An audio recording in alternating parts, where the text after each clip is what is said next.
ওকে, ঠিক আছে।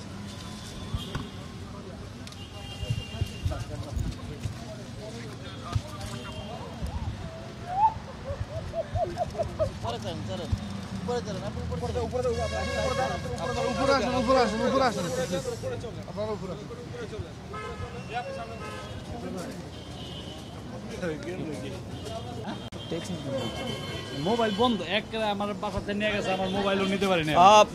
দর্শক, আপনারা দেখছেন যে এই মাত্রই কিন্তু ফরহাদ মাজারকে আদাবর থানায় আনা হয়েছে এবং এখানে তার পরিবারও আগে থেকে অপেক্ষা করছিল। তো মূলত তিনি আসার পর একটি আবেগঘন পরিস্থিতির সৃষ্টি হয়েছে। তার